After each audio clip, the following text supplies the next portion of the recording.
जो हमारे नक्सल प्रभावित ज़िले हैं उसको केंद्र सरकार से 200 करोड़ की योजनाओं को स्वीकृति मिली है, जिसमें औरंगाबाद में करीब 86 किलोमीटर की 91 करोड़ की योजना स्वीकृत हुई है।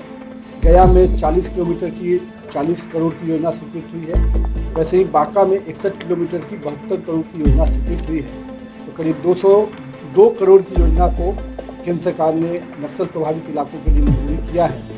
इसके लिए विशेषकर माननीय गृह मंत्री अमित शाह जी को और माननीय प्रधानमंत्री नरेंद्र मोदी जी को हम विशेष आभार व्यक्त करते हैं कि बिहार के नक्सल प्रभावित इलाकों में जो सड़कों के काम के लिए RCPL LW स्कीम के तहत हम लोग को 200 करोड़ की मंजूरी मिली है और कुछ और जिलों बचे हुए जो हैं उन पर भी हम लोग लगे हुए हैं। हम लोग का प्रयास है कि और भी जो हमारे नक्सल प्रभावित जिले जमुई, रोहतास, वहाँ पर भी हम लोगों ने योजना भेजी है।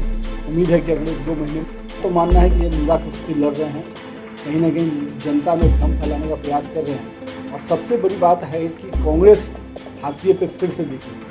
जो पिछलग्गू के रूप में कांग्रेस शुरू से पिताजी के समय में, लालू जी के समय में वही काम करती थी जो आज बेटे तेजस्वी यादव को। तो हमको तो लगता है कि कांग्रेस अपने अंतिम सांसें गिन रही है और अब उसी के क्रम में कैंडिडेट जब पूरी जनमानस में स्पष्ट हो गया कि कांग्रेस कैंडिडेट नहीं दे रही है, तो अपनी इज्जत बचाने के लिए और प्रतिष्ठा बचाने के लिए पिछलग्गू की भूमिका में कांग्रेस ने प्रत्याशी दिया है, लेकिन उसका कोई असर चुनावी परिणाम पर नहीं होने जा रहा है। और मेरा मानना है कि महागठबंधन के जो टूट की बात हम लोग हमेशा करते हैं कि जो अति महत्वाकांक्षा में रहने वाले लोगों की गठबंधन है, तो वो फिर दिखेगा कि वो धूल चाटता हो रहा है। बीजेपी और लोजपा को लेकर के क्या इस बार भी इस तरह का कोई कंफ्यूजन है क्या? कहीं कोई कन्फ्यूजन नहीं है। भारतीय जनता पार्टी और जदयू मिलकर वहाँ पर चुनाव लड़ रही है। दोनों ही हमारे जो अलायंस हैं, पारस जी पार्टी और अपने जितना मांझी जी, दोनों लोगों ने खुद कैंडिडेट डिक्लेरेशन के समय साथ में रहकर कैंडिडेट की जीत के प्रति अपना आश्वस्त किया था। और पूरी पार्टी, चारों पार्टियां पूरी ताकत और शिद्दत से चुनाव लड़ेंगी और अपोजिशन को धूल चटाने का बात खड़ा कर दिया है। एक तरफ कन्हैया प्रचार में रहेंगे, लालू जी इस प्रचार में आएंगे, आप किस तरह से प्रचार करेंगे उन स्टार प्रचारकों के बीच? वो स्टार प्रचार को जमीन का भाव पता नहीं है। मेरा ये मानना है कि जो टुकड़े टुकड़े गैंग के लोग जितना प्रचार करेंगे, भारतीय जनता पार्टी का वोट उतना ही बढ़ेगा। मैं तो कांग्रेस में पहले एक पप्पू थे, अब दूसरे पप्पू भी हैं।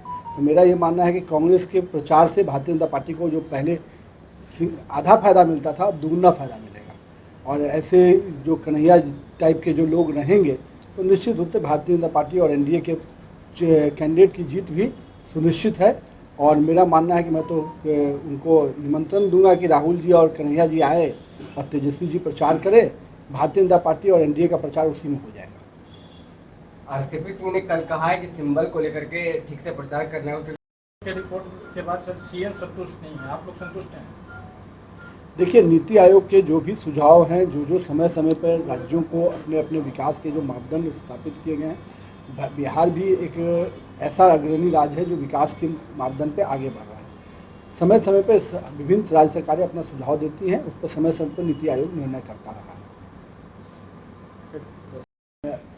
जो हमारे नक्सल प्रभावित ज़िले हैं उसको केंद्र सरकार से 200 करोड़ की योजनाओं को स्वीकृति मिली है, जिसमें औरंगाबाद में करीब 86 किलोमीटर की 91 करोड़ की योजना स्वीकृत हुई है।